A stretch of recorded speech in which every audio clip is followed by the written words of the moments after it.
On termine ce tour dans la région de San Pedro. Le secrétariat exécutif du comité de concertation État-secteur privé a mené une mission d'animation du comité local de concertation État-privé pour le compte du deuxième semestre à San Pedro.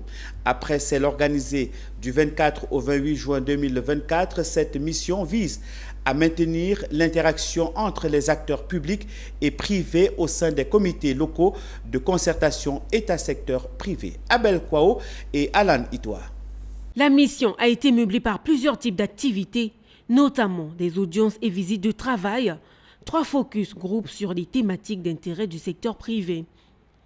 La législation du commerce, les droits et obligations du commerçant, les procédures d'attribution du foncier pour les projets touristiques. Autres activités de cette mission, réunion avec le secrétaire général de la préfecture de San Pedro. Nous sommes heureux d'avoir participé à cette rencontre et c'est une plateforme qui est vraiment bienvenue parce qu'elle nous permet de relever toutes les problématiques liées à nos différents secteurs. Depuis quelques années, nous avons constaté qu'il y a un cadre de discussion entre l'État et les opérateurs.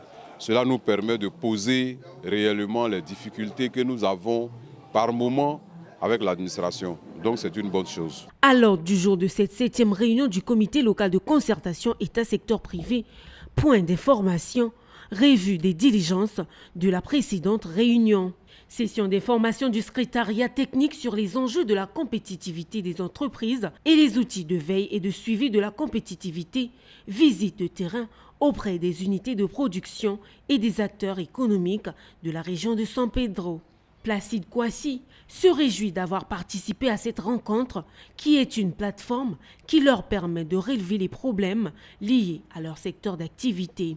Avec les comités de concertation État-secteur privé, on peut le dire avec assurance, notre dispositif de dialogue public-privé en Côte d'Ivoire s'est considérablement étoffé et renforcé. Quant à Georges Copré, souhaite la bienvenue à tous les participants tout en rendant hommage au préfet de la région de San Pedro.